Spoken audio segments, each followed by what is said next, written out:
이 아브라함 카이퍼가 종교라고 얘기하면서 그 종교를 삶의 체계, 시스템 오브 라이프라고 그렇게 얘기했던 단어가 지난주에 박종규 선교사님이 독일어나 가르쳐 드린 것도 있어요. 웰트 아인슈엔이라는 그런 단어 기억나세요? 명사로 하면 웰트 아인슈엔 이렇게 발음을 하는데요. 웰트라는 말이 독일어에서는 세계를 얘기하고요. 그 다음에 아인슈엔이라는 동사는 어떤 걸 향해 가지고 보는 것을 얘기해요. 그러니까 이거 뭘 얘기하는 거냐면 그냥 이렇게 물건을 보거나 사물 속에서의 상황들을 보는 게 아니라 어떤 관점을 가지고 이것을 통찰력 있게 살펴보는 것을 이야기합니다. 그래서 우리가 언제나 어떠한 것들을 볼 때에 표면만 보는 것이 아니라 그 깊이 있는 것까지 볼 수 있는 것이 필요하고, 그가 이야기하는 것은 기독교를 단순한 교리 체계로 보지 말고 오히려 이것을 세계를 바라보는 그러한 눈의 렌즈 같이 만들어야 된다라고 그렇게 이야기를 합니다. 자, 기독교 신앙이라는 게 있어요. 분명히요. 근데 기독교도 중심 진리가 있거든요. 이걸 본질이라고 얘기하죠. 기독교의 본질은 뭘까요? 사랑. 네, 어떤 분들은 사랑이라고 얘기하는데 사랑도 종류가 여러 가지가 있는데 이 사랑이라고 얘기할 때 좀 더 실천적인 분들은 이 땅에서 얼마만큼 사랑하느냐 하는 것으로 기독교를 이야기하기도 해요. 또 어떤 분들은 기독교의 중심 진리가 뭡니까? 라고 얘기하면 천국이다 이렇게 얘기하시는 분도 있고, 또 어떤 분들은 하나님의 나라다, 다양하게 이야기를 하지만 그러나 우리가 하나 이 상황들 속에서 봐야 되는 건 뭐냐 하면 기독교의 중심 진리는 하나로서 요약이 되지만 이것은 굉장히 폭넓게 이렇게 비춰주고 있다 하는 것으로 가야 된다는 거예요. 그러니까 삶하고 깊이 연관을 가져야 합니다. 그래서 보면 이 종교는 부분이 아니라 삶 전체의 기초라는 것을 우리가 좀 기억을 하셔야 돼요. 여기 집이 있죠. 집이 있는데요. 이 집에 있어서 이 기독교라는 게 어떠한 방 중에 하나가 아니라는 거예요. 이 전체를 아우를 수 있는 것, 그것이 바로 이 기독교다라는 거. 그러니까 기독교하고 우리의 삶은 떨어질 수가 없는 거죠. 이 부분을 우리가 잘 생각을 해야 됩니다. 이러기 위해서 우리가 세 가지 관계를 좀 생각을 해봐야 되는데요. 먼저 기억을 해야 되는 건 뭐냐면 하나님과 나와의 관계를 잘 설정을 해야 됩니다. 하나님이 내게 어떠한 분인가 하는 것을 설정을 잘 해야 돼요. 이 부분은 제가 근데 볼 때에 대부분의 한국 기독교인들은 이 부분은 좀 잘하는 것 같아요. 하나님과 우리와의 관계들. 근데 이제 요거보다 조금 약한 부분들 뭐냐면 나와 타인과의 관계에 있는 부분들은 조금 약한 면이 있어요. 근데 거의 이제 간과하고 있는 부분들이 뭐냐면 나와 세계와의 관계에 대해서는 그다지 많이 관심을 갖지 못한 그런 부분들이 있지 않나 라는 생각을 합니다. 그래서 우리가 이 삶의 시스템으로서의 기독교를 받아들일 때에 중요한 것은, 가장 기초가 돼야 되는 것은 하나님과 우리와의 관계예요. 이게 어그러지게 되면요 결국은 나머지의 것들도 온전할 수가 없어요. 교부 가운데 우리가 한 번쯤 다 들어봤을 만한 분, 아우구스티누스가 이런 이야기 했어요. 사랑하라, 그리고 네 맘대로 해라, 이런 얘기 했어요. 이 라틴어 문구를 좀 바꿔놓은 건데요. 사랑하라, 그리고 네가 원하는 바대로 해라, 이런 말을 썼어요. 그 얘기는 깊은 통찰 가운데 나온 말이에요. 그냥 쓴 말이 아니고 정말 그 사람이 사심 없이 하나님을 사랑하고 이웃을 사랑할 수 있다면 그 사람 속에는 이미 믿음이 온전하게 있는 거예요. 예수 그리스도를 온전히 믿고 구원을 받을 만한 믿음이 있는 거죠. 그리고 이 사람에게는 소망도 있는 거예요. 어떤 소망이요? 천국의 소망도 있는 거예요. 우리가 이 땅에서 살아가면서 소망이 없으면 아까 다 얘기했잖아요. 동력을 잃게 되고 방향을 잃게 되고. 그런데 소망이나 믿음은 눈으로 보여지는 게 매우 적어요. 그런데 그나마 사랑은 그보다는 조금 더 많지요. 그렇기 때문에 사랑하라. 그리고 네 마음대로 해라. 이렇게 얘기하는 거예요. 뭐 어거스틴만큼 은총 박사거든요. 별명이 은혜를 강조하고 믿음을 강조한 사람이 없어요. 그런데 그가 왜 이런 얘기했느냐? 그 믿음은 뭐로 나타나죠? 사랑으로 나타납니다. 하는. 그래서 신앙이 삶과 별개가 아니다라는 것을 아주 영적인 거인들은 예로부터 계속 강조를 했다는 걸 기억하셨으면 좋겠습니다. 그래서 우리가 중요한 거는요, 기독교가 내 삶에 있어서 어떠한 양태인가가 중요한 거예요. 보면 기독교는 뭐냐라는 이 형태가 아니라 나에게 어떤 삶의 방식으로 주어지느냐, 이 부분들을 아주 폭넓게 봐야 한다는 겁니다. 그러니까 오늘날에 있어서 한국교회는요, 그래도 제가 한국교회에서 이렇게 공부하면서 느껴지는 게 하나님의 정말 한국을 독특하게 선교를 해주셨고, 다 아시겠지만 선교사 들어오기 전에 성경 번역도 있고, 그 다음에 선교사들이 왔는데 그때 당시에 미국에서 학생 자원 운동이라는 게 막 불가같이 일어났어요. 그래가지고 선교의 열정이 막 불탔는데 20대 초반에 또 중반에 뛰어났던 사람들이 다 한국으로 오게 됩니다. 그리고 그 결실 가운데서 선교를 하기 때문에 아주 건전한 신학이 토양으로 오게 됐고, 그 유산을 우리가 받아들이게 된 거예요. 그런데 그때 당시에는 이 가르침 자체가 사임하고 밀접하게 갔는데 시절이 지나다 보니까 이게 이제 조금 약화된 거죠. 한국도 다 가보셨으니까 아시겠지만 이제 3만 불이 넘어가니까요, 정말 잘 살아요. 그래서 여유가 있고 내세움도 있고. 근데 이제 그러다 보니까 신앙적인 측면들은 매우 약화되는 경향도 있다. 이건 우리도 이 미국 땅에 살면서 같이 겪는 일들이란 말이에요. 그래서 여기서 조금 관점을 새롭게 좀 해야 될 필요가 있다라고 봅니다. 우리는 종교라고 이야기를 하고 이것이 내 삶에 있어서 어떤 거에 하나의 얹어짐으로 생각할 때가 종종 있습니다. 여기 이제 그림을 보면 이미 이렇게 기독교라는 것이 있으면 여기다가 야, 내가 이제 여유도 있고 그러니까 좀 더 신앙적인 생활을 해야 되겠다라고 하면서 하나를 얹은단 말이에요. 그래서 내 삶의 한 방식을 하나 더 추가하는 것, 마치 우리 뭐 취미 활동을 하나 하듯이 이렇게 되면 그것은 바로 종교 활동이 되고 마는 거죠. 그게 아니라 어떻게 돼야 되느냐?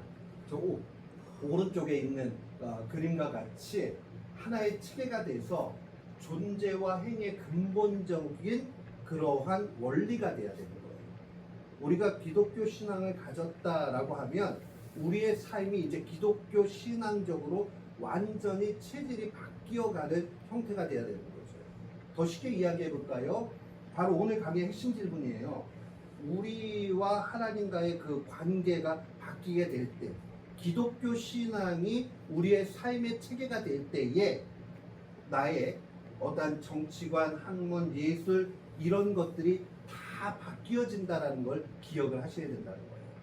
그러니까 이것은 세계관적인 전환이에요. 철학적인 변화예요. 너무 어렵죠? 그냥 쉽게 얘기하면 이런 거예요. 그 철학이 없는 사람은 없거든요. 그냥 모든 사람이 그걸 체계화시키거나 멋있는 말로 얘기하지 않아서 그렇지, 나는 그 세상에서 이렇게 사는 게 좋다고 생각해. 철학이란 말이에요. 나는 이게 제일 중요하다고 생각해. 이러한 부분들에 있어서 조금 더 중요하게 생각을 해야 되는 게 뭘까? 하는 것을 이 기독교라는 것이 정확하게 삶을 재정비시켜 준다라고 보시면 좋습니다. 그러니까 이제 구원받는 문제들에 대해서는 당연히 우리가 제일 우선시해야 되는 것이고요. 이것이 우리의 삶의 마지막 부르심의 날까지 연결되는 것. 그게 바로 기독교 신앙이 우리의 삶에 체득화되는 그러한 과정이다. 이렇게 보시면 좋겠습니다.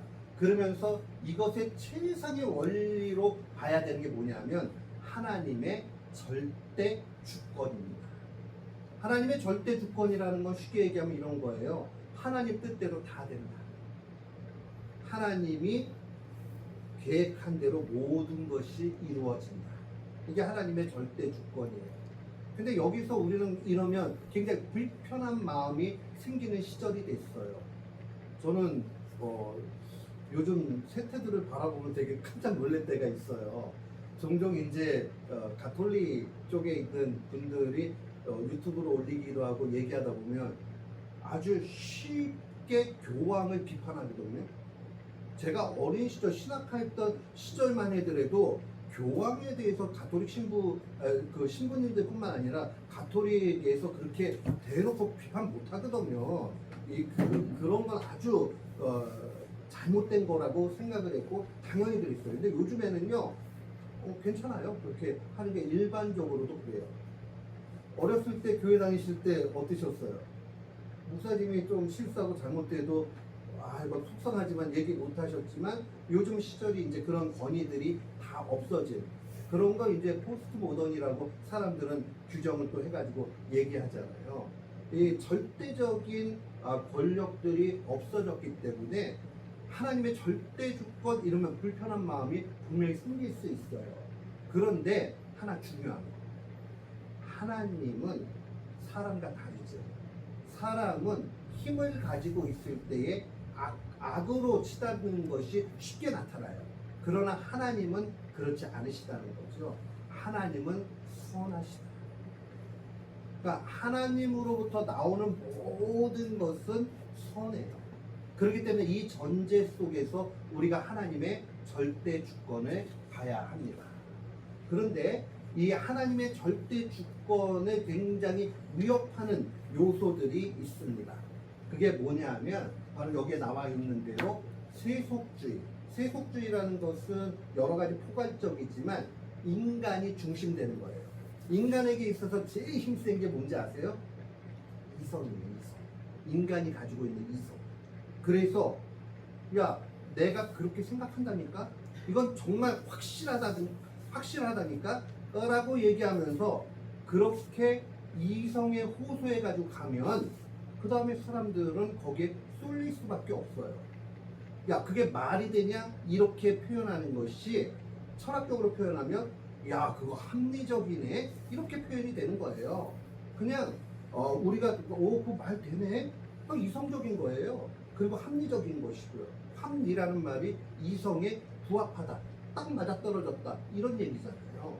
그러니까 하나님의 어떤 말씀의 권위나 이런 것보다 훨씬 더 많은 부분들이 어떠하냐? 인간의 생각, 그 다음에 판단, 이게 앞서게 되는 문제들이 있습니다. 또한 소비주의 같은 경우 마찬가지죠. 아까도 얘기했지만 옛날에 그 손봉호 박사님 그 말씀 하시더라고요. 있으면서 옛날에 돈으로 못 사는 게 많았는데 요즘엔 돈으로 다 살 수 있다고. 이게 이제 소비주의의 극명한 그 예 중에 하나예요. 학위도 어때요? 돈 주고 살 수 있어요. 옛날에는 학위를 돈 주고 살 생각을 하지도 않았고 팔지도 못했고, 근데 지금은 얼마든지 그런 시절이 되었다라는 거예요. 그 다음에 이제 요거는 아브라함 카이퍼 시절이 이제 조금 독특함인데 뭐냐면요. 그때 당시에 이제 1900년도로 넘어가고 이런 시점이기 때문에 토털리즘, 전체주의가 아주 극성을 했어요.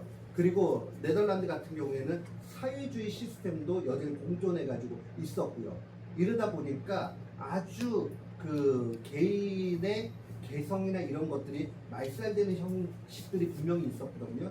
이런 부분들은 결국 바른 길로 이끌지 못한다 하는 게 이제 카이퍼의 그 비판 가운데 하나였습니다.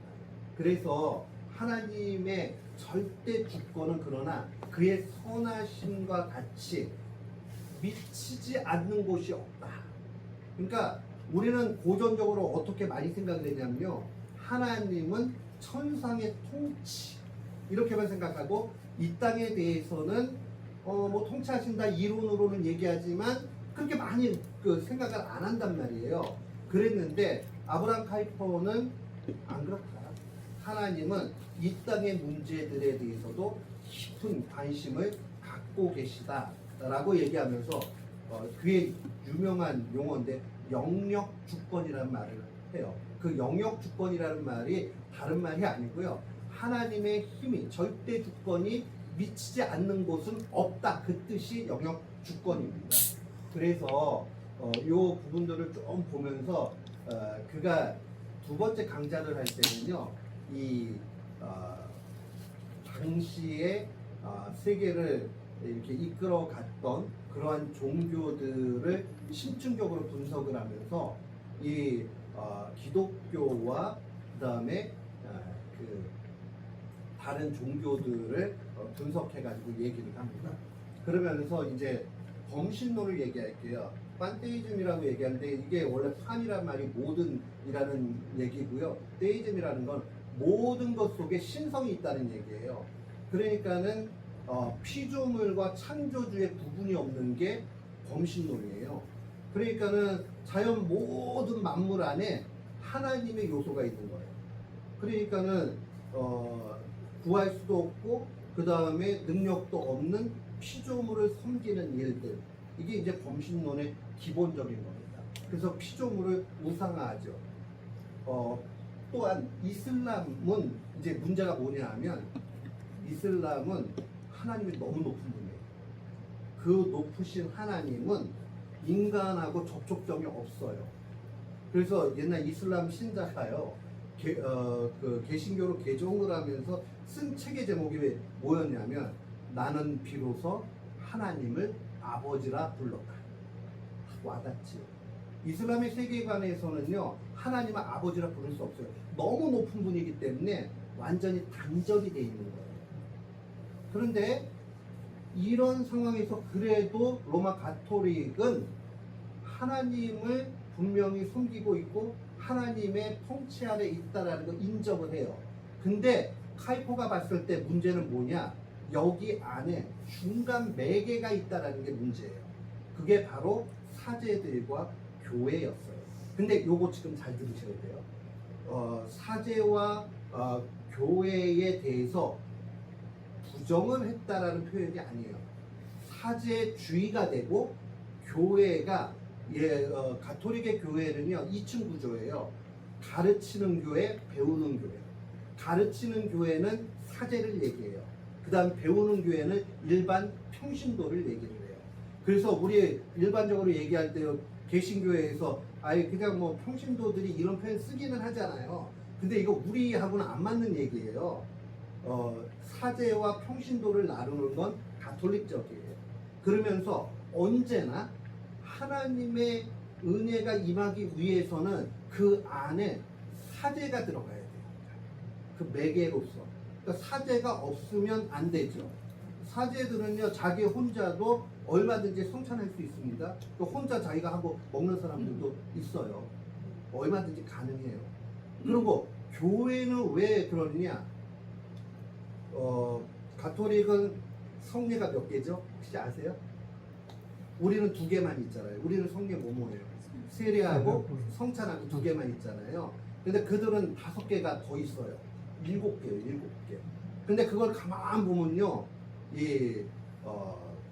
요람에서 무덤까지, 그러니까 마지막에 종부성사라는 것까지 하고, 이제 유아세례부터 해가 종부성사까지 가는 게 일생이에요. 근데 이거 누가 해줘요? 신부. 네, 신부가 해줘야 돼요. 신부가 없으면 못해요. 근데 신부는 이 모든 틀들을 교회라는 틀 안에서 한단 말이에요. 그러니까 교회를 부정한 게 아니라 이들을 시스템을 만들어 가지고 하나의 교회가 성도들을 완전히 억압하고 윽박하는 그러한 도구로 만든 그러한 소위 이 앞에 거는 사제주의라고 얘기하고요. 두 번째는 사크라멘탈리즘이라고 성례주의라고 얘기를 해요. 우리 한번 얘기할게요. 세례 못 받으면 구원 못 받아요? 어떠세요? 세례 못 받으면 구원 못 받나요? 네, 너는 기억하고 있나? 어떤 사람이요? 구원받은 강도 구원 받을 때 세례 받았어요? 세례가 굉장히 유효하고 필요한 거 부정하지 않아요. 너무나 귀중한 은혜의 방편이에요. 도구란 말이에요. 그렇지만 그것이 구원하는 것은 아니에요. 예수 그리스도의 공로, 피의 공로가 구원을 하는 거죠. 그러나 이 가톨릭 교회에 있어서는 칠성례 안에서 구원이 이루어져요. 그러다 보니까 이런 중간의 매개들이 문제라는 거죠. 근데 오늘날 이제 우리에게 있어서는 어려움이 뭐냐면 이게 너무 느슨해진 기운이 있어요. 오늘날 2026년도를 살아가는 우리에게 있어서는요. 그래서 이 부분들은 우리가 한 번쯤은 생각을 해봐야 되겠다. 교회의 중요함, 이 부분들. 그래서 다시 원론으로 와서 얘기를 하면 당시의 기독교, 특별히 이제 이 칼빈주의가 꼽히게 된 게 네덜란드거든요. 그 네덜란드에서 꼽혔던 일들이 미국으로 신학이 다 넘어오고 그 미국의 장로교 신학이 한국에도 고스란히 오게 되거든요. 그런데 그 개혁파 신학이 또 개신교회가 강조하고 있는 것은 중세 로마교회 가톨릭 교회는 매개가 있는데 우리는 매개가 없다 이렇게 얘기하죠. 어떤 매개가 없다? 그냥 인간적인 매개는 없다. 다만 어떤 매개는 있냐면 성령의 역상이 있는 거예요. 그러니까 성령께서 이 모든 일들을 보이지 않는 그 손길 가운데서 이루어 주신다 이렇게 보는 거예요. 그 차이가 있죠. 그러니까 개신교회가 가만히 이렇게 보다 보면요 중세교회하고 많이 차이가 없어요. 그럼 어떤 데서 극명하게 문제가 나타나느냐? 세 가지 정도인데요. 하나는 구원론에 있어서 그들에게 있어서 선행이 구원으로 가는 그 도구가 된다라는 부분들이 하나 문제가 되고요. 또 하나는 아까 얘기한 사제주의, 또 하나는 성례주의. 요 부분들이 문제가 되는 것이고요. 나머지는 거의 우리하고 그렇게 크게 문제될 건 없어요. 그럼 그 세 가지는 뭐 그 정도야 이렇게 얘기할 수 있는 건 아니고요. 치명적인 부분들이 많이 있어요. 미국에 있는 분들한테도요 물어보면 가톨릭 신자들에게 야 성모 마리아를 왜 섬기냐 이렇게 얘기하고 화내는 사람들 많아요. 우리가 높이는 건 아니라고 그냥 어머니니까 존경하는 거라고 이렇게 얘기하는데요. 성상들 세우는 거 보세요. 맨 위에 마리아 올라갈 게 그렇게 많아요. 그 다음에 기도할 때 성모 마리아한테 기도한단 말이에요. 그러면 이런 것들을 봐서는 참 아직도 오류와 폐단이 많이 있구나라고 얘기할 수밖에 없는 거죠. 자, 다시 요약해서 이야기하면요. 이러한 모든 것에 있어서 개신교회 기독교가 추구하고 있는 것은 하나님과 우리를 직접적으로 연결시켜서 보도록 한다는 겁니다. 이거 굉장히 중요한 의미가 있고 그러기 때문에 강조가 돼야 되는 게 저 위에 보면은 코람데오라는 말이 써있지요. 영어로요. 영어는 아니고 라틴어에 정확하게 얘기하면 코람이라는 말이요. before 누구 앞에서 in front of 누구 앞에서 그 다음에 데오라는 데우스를 갖다가 라틴어는 타격이라는 게 있는데 어쨌든 그 변화를 하면 그 데오가 돼요. 그래서 하나님 앞에서 이런 뜻이에요. 그러니까 우리가 언제나 기억을 해야 되는 건 뭐냐면 하나님 앞에서 살아가는 삶 이것이 강조되어야 된다는 거죠. 그래서 이 하나님의 주권에 대해서 우리가 좀 환기를 하면서 기억을 해야 되고요. 그걸 하나님의 주권에 대해서 이렇게 얘기를 하다 보면 종종 운명론이나 결정론하고 헷갈리게 생각할 때가 있어요. 한번 보세요. 자, 하나님이 모든 걸 다 작정하셨다 이런 얘기 들어보셨죠? 야 그거 하나님 뜻이야. 작정이라는 말 몰라도요. 그냥 그러면 야 그거 주님의 뜻이야 이런단 말이에요. 그러면 주님의 뜻이 그렇게 돼 있으니까는 그러면 난 할 게 아무것도 없네. 근데 여기다가 이제 더 은혜를 강조하다 보면 이렇게 나오죠. 야 하나님이 다 은혜로서 하시는 거지 네가 뭘 한데 거기다 보탤 수 있겠어 이렇게 얘기한단 말이에요. 근데 가만히 보면 그 은혜스러워요. 그러니까 어떤 생각이 들어요? 야 그러면 아무것도 할 게 없네? 이런 생각이 들어요. 이때에 구분해서 잘 생각을 하셔야 됩니다. 자, 구원의 문제에 있어서는요 정말 우리가 보탤 게 하나도 없어요. 구원의 문제에 있어서 우리가 뭘 열심히 하고 뭘 한다고 해가지고 구원을 더 촉진시키거나 더 능력 있는 구원을 얻게 만들 수 있는 거 없어요. 그러나 구원의 일 말고 다른 일반적인 일들에 대해서는 조금 상황이 달라요. 그래서 신학적으로 조금만 설명할게요. 혹시 칭의라는 말 들어보셨어요? 칭의, justification. 네. 그거는 뭐냐면 하나님이 우리를 의롭다라고 이 표현이 너무 좋아요. 여겨주시는 거. 그러니까 실제로는 제 자신을 봐도 흠과 티가 너무 많아서 하나도 거룩하지 않아요. 근데 주님이 제 형편은 안 보시고 너 보니까 예수님의 보혈을 믿는구나. 야 그러면 너를 의롭다라고 여겨줄게.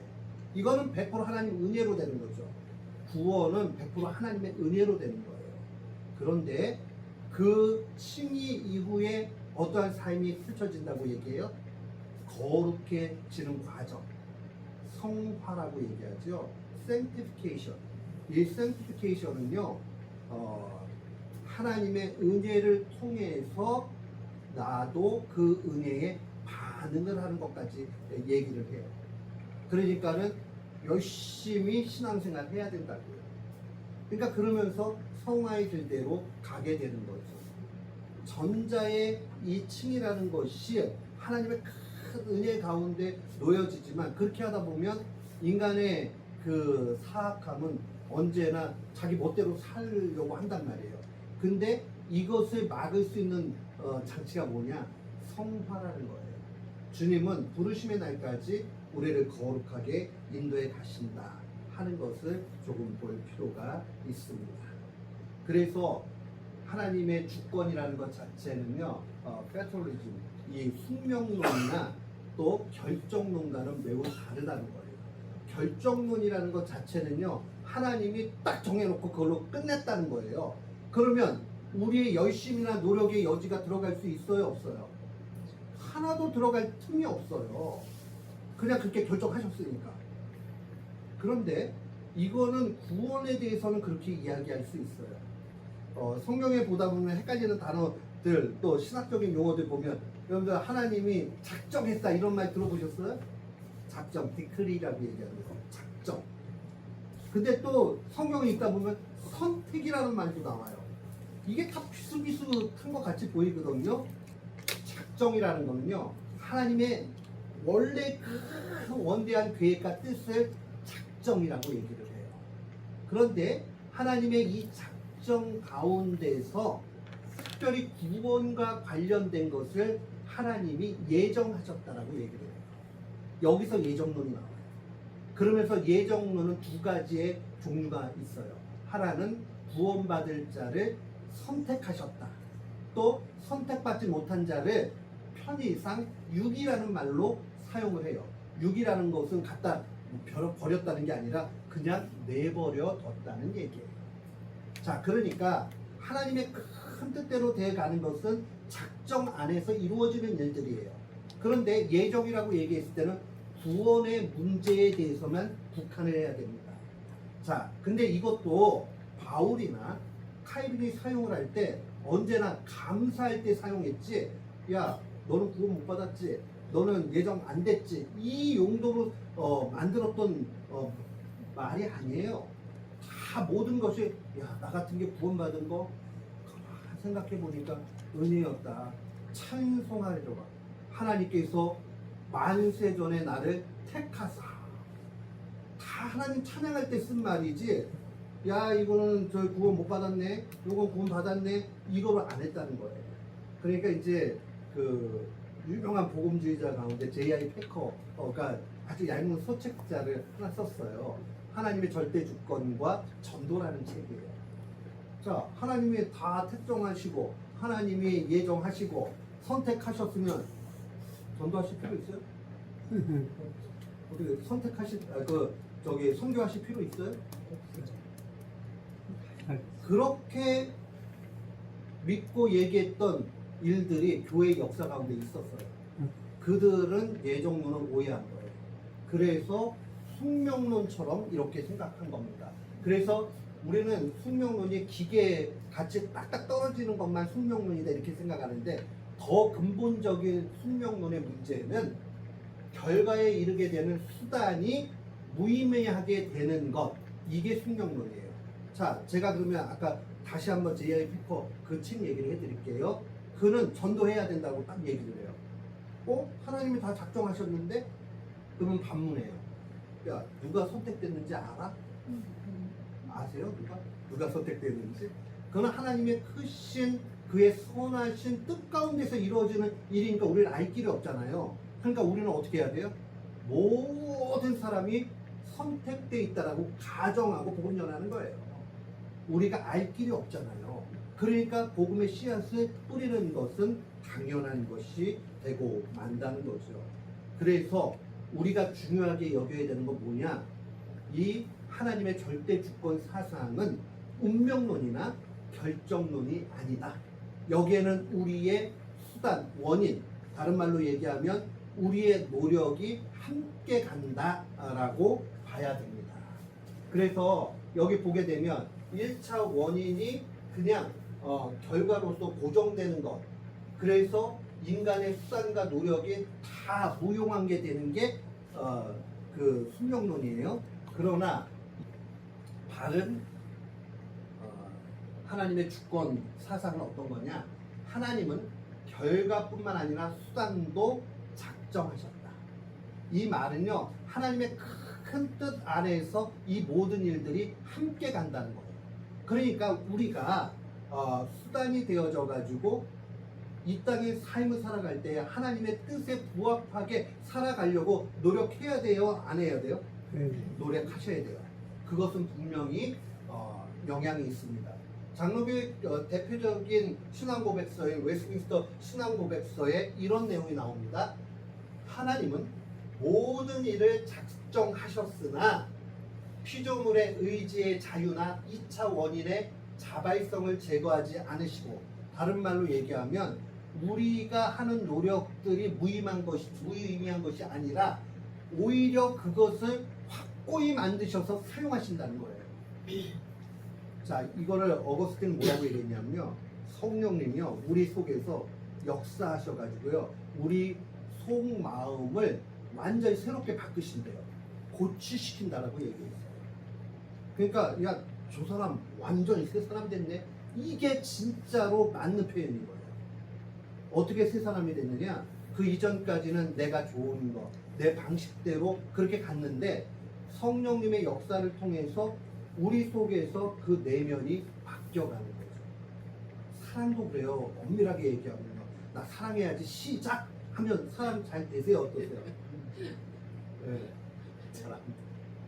그런데 주님의 말씀을 묵상하고 하나님 사랑할 마음을 주세요. 그의 연약함을 보지 않고 더 장점을 보게 해주세요. 자꾸 그렇게 하면서 주의 말씀대로 나가다 보면 어느 순간에 미움이 사라진다라는 거. 근데 그 마음대로 되세요? 어떠세요? 저희 엄마랑 대화하다 보면 너무 힘든 건 딱 한 가지예요. 막 실컷 막 얘기를 했는데 5분 전에 이렇게 말씀하셨거든요. 그랬더니 고세 5분 동안 막 5만 가지 생각을 하시다가 마음 바뀌신 거예요. 가지고 야 그거 하지 말자, 이렇게 하자, 또 그러세요. 아니 엄마 5분 전에 얘기하고 왜 그래? 그러면 이제 노인의 지혜와 그 다음에 최고의 권력이 뭐예요? 또 내 마음 모르겠다? 아니 어떻게 하라는 거예요? 우리가 마음대로 안 돼요. 엄마는 그래도 정직하게 내 마음 나도 모르겠다 이렇게 얘기하고 저는 체면 차려가지고 그 얘기 안 할 뿐이지 저도 제 마음이 마음대로 안 되고 저도 모르겠어요. 그러면 중요한 사실은 뭐예요? 마음이 마음대로 안 되는데 성령님이 기입하실 때 되더라. 그 성령님의 개입을 우리가 믿고 가는 것, 그것이 바로 이 섭리에 있어서 굉장히 중요한 의미라는 걸 기억해야 됩니다. 그래서 섭리를 통상적으로 우리가 세 가지 방식으로 얘기해요. 보존이라는 게 있어요. 보존은 자연 법칙 같은 거 보시면 생각하시면 돼요. 하나님이 섭리하는 방법, 섭리라는 게 간섭할 때 섭자에다가 그 다음에 이치를 얘기하는 거거든요. 하나님이 그냥 세상을 창조하고 그냥 내버려 두신 것이 아니라 이 안에 개입을 하셔가지고 역사하신다고요. 지금도. 근데 그 간섭하실 때의 방식이 자연 법칙도 하나님의 섭리의 방식대로 주신 거예요. 24시간. 그 다음에 절기가 지나면 계절이 바뀌어지고 그런 일들이 일어나는 게 하나님의 보존의 방식대로 나타나고요. 하나님이 직접 개입하셔가지고 통치하시기도 해요. 그런데요, 이 섭리의 방식 가운데 협력이라는 게 있어요. 이 협력이라는 말이 뭐냐면요, 인간의 의지까지 사용하셔가지고 역사하시는 섭리를 이렇게 협력이라는 말로 표현을 합니다.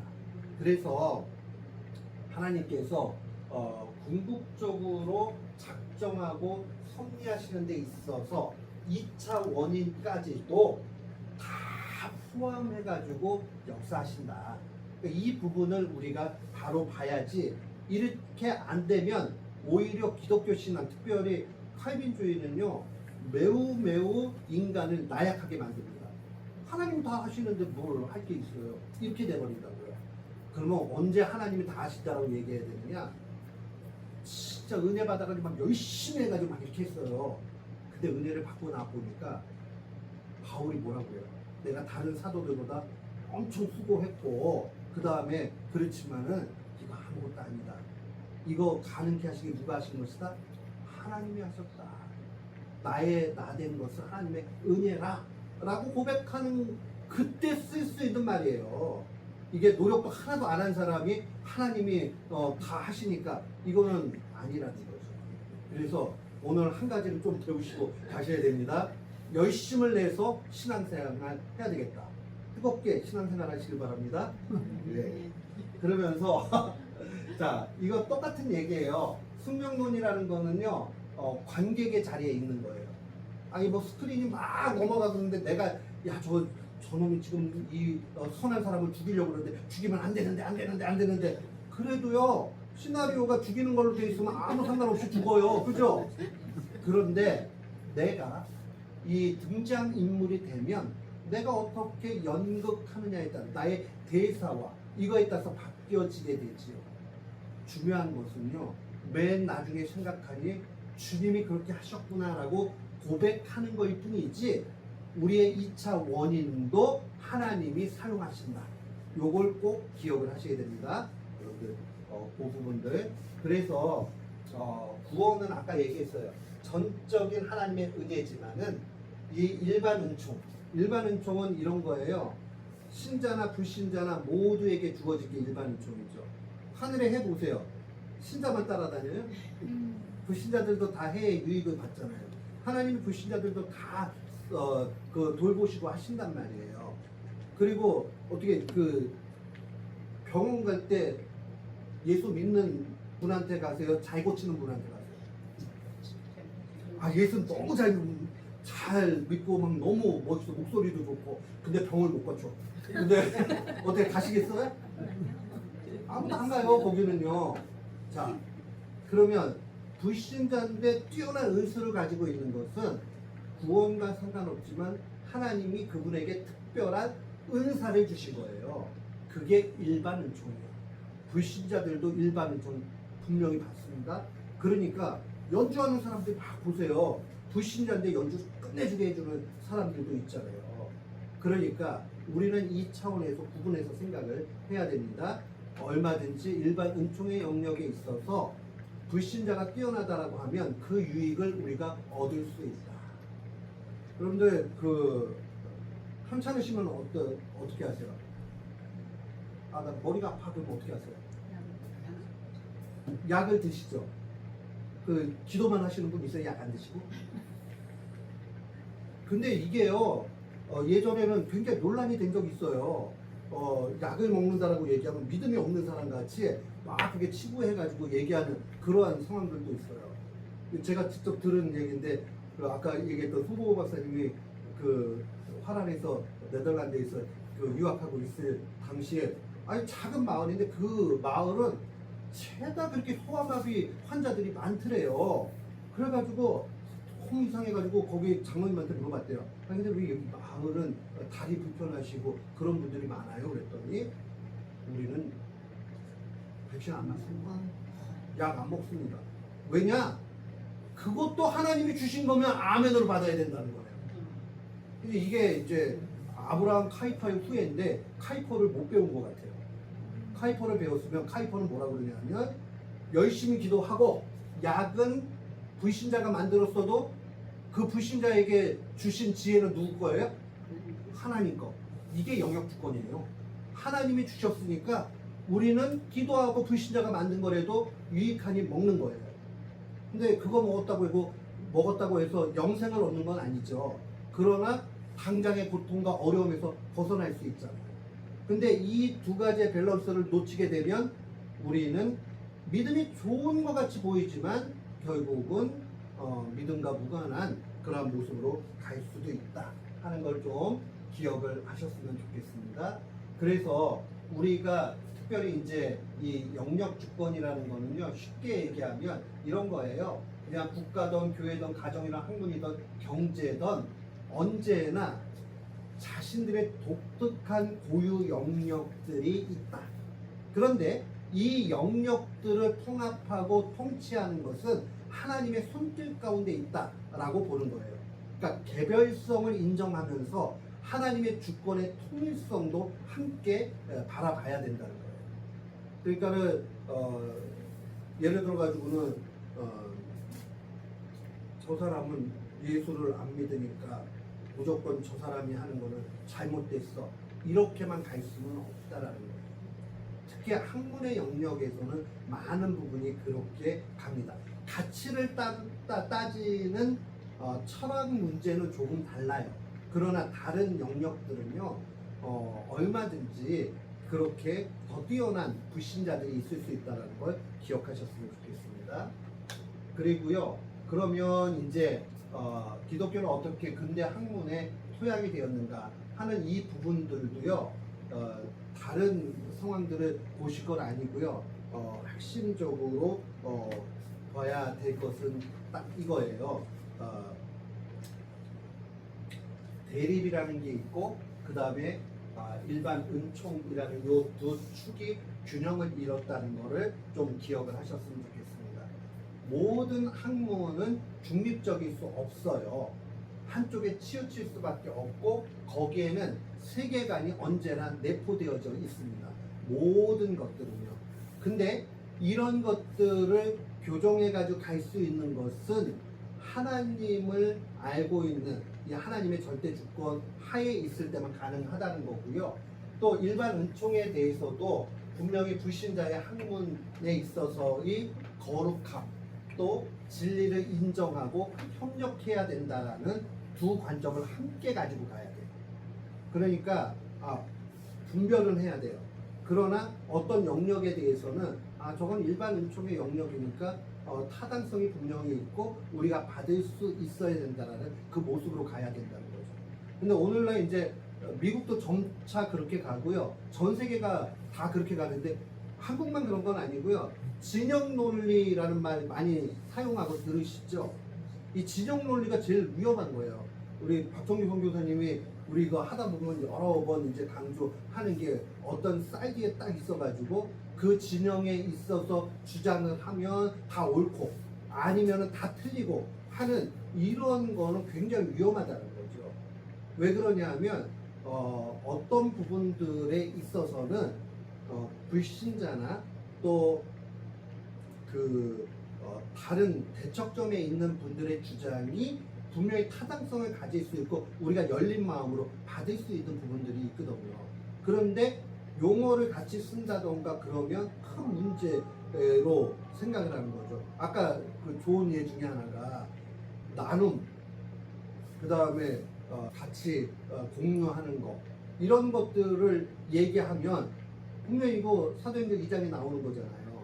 서로 통용하고 서로 나누고 그렇게 사랑을 나누면서 했던 초대교회의 아름다운 모습인데, 요 모티브를 공산주의에서 이상으로 따가지고 와서 했다라는 전제 속에서 이것도 꼭 그렇게 볼 수만은 없어요. 이거에 대한 해석도 여러 가지예요. 그런데 그거 한 면만 바라보고 그렇게 안 봤는데 선교사님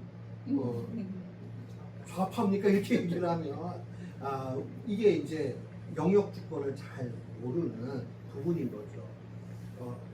그 진자의 추 있잖아요. 이렇게 왔다 갔다 하잖아요. 그런데 이걸 하나 조금 더 하면 이쪽으로 더 많이 갈 수가 있어요. 근데 너무 많이 간 것 같으면 그때는요, 살짝 이쪽으로 올 수 있게끔 중앙으로 잘 맞을 수 있도록 노력이 필요해요. 그러니까 우리가 천상을 강조하는데, 저는 누구보다 천상을 많이 강조하는 목사거든요. 그런데 천상만 강조하면 어떤 문제가 일어나요? 광신도로 가요 확률들이 많이 있어요. 근데 땅의 문제만 강조하면요, 하나님 나라가 아주 희미해져요. 그럼 나중에 소망이 없어요. 이 땅에서 얻지 못하면 어떻게 할 거예요? 그거 다 이루지 못하면 정말 절망이잖아요. 그런데 우리가 하나님의 나라, 영원한 나라에 분명히 보상이 있고, 그 다음에 하나님께서 우리를 영접하신다라는 소망이 있을 때에 이 땅에서 다 얻지 못해도 만족함으로 갈 수 있다. 그래서 언제나 일반 은총 인정하고, 그 다음에 그러나 분별해 나가는 모습들이 필요하다는 거죠. 그러면서 이제 뒷부분에 가면요, 예술 같은 경우도 중세교회는 예술이 다 종교적이거든요. 음악도 마찬가지고, 그게 하나님을 찬양하고 또 하나님의 큰 일들을 나타내고 하는 부분들은 있지만, 이 예술이 가지고 있는 고유한 영역의 이 부분은 억압한 부분이 있단 말이에요. 그러니까 이 부분들을 갖다가 좀 해방시켜 주는 것이 개신교의 공헌이고, 특별히 칼빈주의가 그러하다라는 입장을 가질 수 있는 거죠.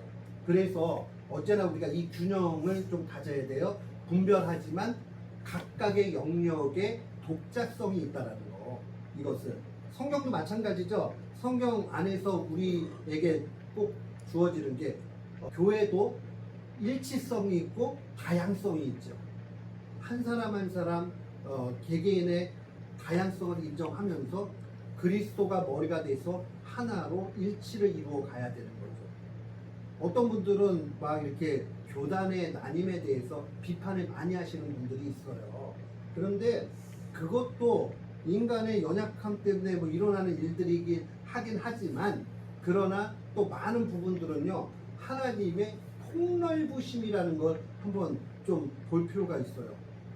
저는 시간 강박증이 있어요.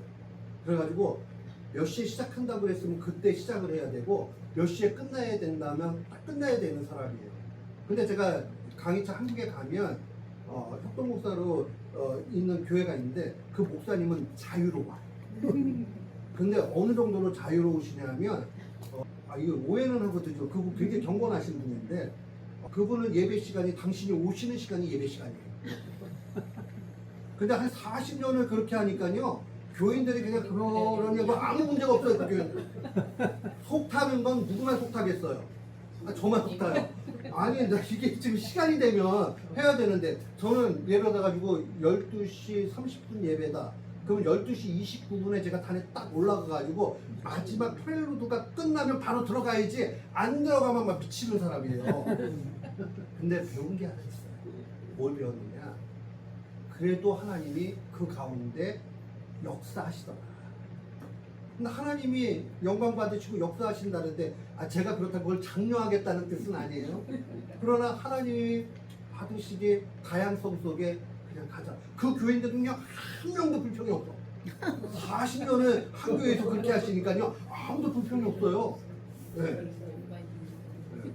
그러니까 야, 이것도 참 하나님의 크심이다 이렇게 생각을 했죠. 예. 여긴 대부분이 못 견디실 분들이 많으신 것 같은데 어찌 되었든지 간에 예.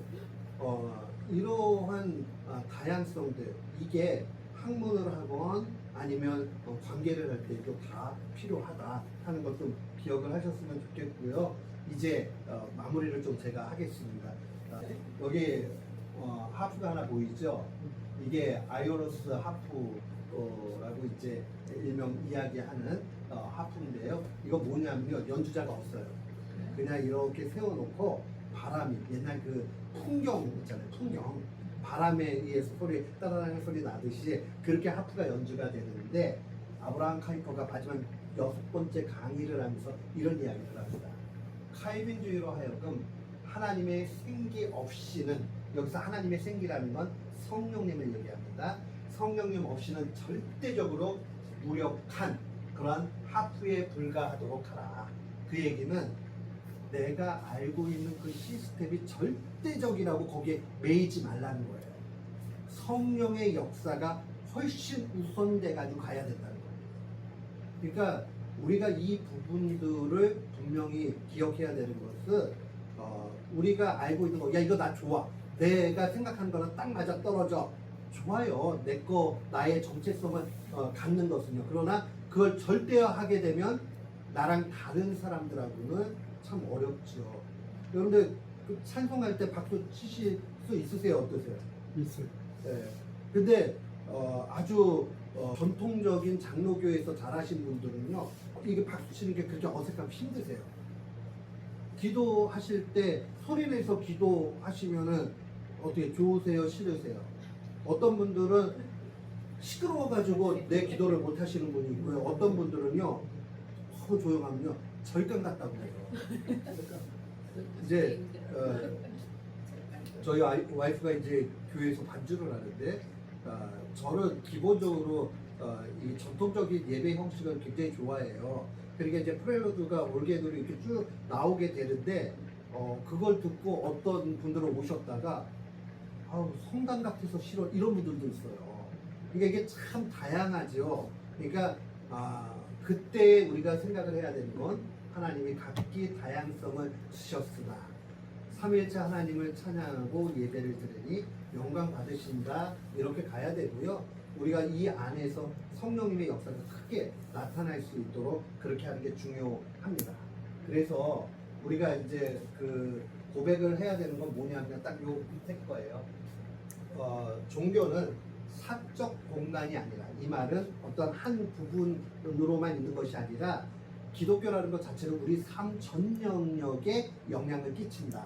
그렇기 때문에 자신이 맡은 모든 소명에 대해서 능동적으로 반응해야 됩니다. 그럼 믿음은 두 차원이에요. 객관적 차원이 있고 주관적 차원이 있어요. 객관적 차원이라는 것은 예수 그리스도를 나의 구주로 잘 고백을 해야 돼요. 입으로 시인해야 돼요. 근데 주관적 차원은 뭐냐면요, 그것에 따라서 내가 순종하는 것까지 가는 것을 얘기를 해요. 내가 능동적으로 감당해요. 하나님이 내게 생명 주실 때는 사명이 있으니까 그렇게 주시는 거다. 그러면 결국은 하나님께서 이 모든 일들 가운데 통치하시면서 우리의 모든 것들을 사용하셔서 각 영역을 바꿔갑니다. 내가 뭘 할 수 있어? 아니요. 제게 신학 가르쳐 주셨던 선생님 그런 말씀하셨어요. 어머님이 신여성이긴 하셨죠. 그런데 유학 오셔가지고 편지를 이렇게 쓰면은 칼빈의 기독교 학료를 요약해가지고 이렇게 보내신대요. 그럼 어머님한테 한 두어 달 지나가가지고 편지가 또 온대요. 그럼 거기에 이렇게 써있대요. 네가 말한 하나님이 내가 평생 믿고 있는 하나님과 똑같다. 그분이 신학 안 하셨어도요, 그 내용을 보면서 다 이해하는 거예요. 그리고 늘 기도하실 때에 모든 것을 놓고 기도하는 거예요. 나라를 위해서도 기도하고. 그때 그 박사님이 저희들에게 해주셨던 말씀이 뭐냐, 그 노인 여인의 기도가 대통령보다 크다, 그렇게 이야기하셨어요. 우리가 다 나가서 정치할 수는 없잖아요. 그러나 우리는 얼마든지 우리의 영역에서 다른 영역들을 위해서 하나님의 공의가 일어나도록 기도하고 갈 수 있잖아요. 그러니까 이것이 칼빈주의가 정말 우리에게 알려주고자 했던 내용이다라고 보시고요. 요거는 제가 나중에 필요하시면 다운로드 받으실 수 있게 할 거고요. 여기 오시면 여러 가지 유익이 있을 줄 알고 제 강의는 오늘 여기서 마치도록 하겠습니다. 감사합니다.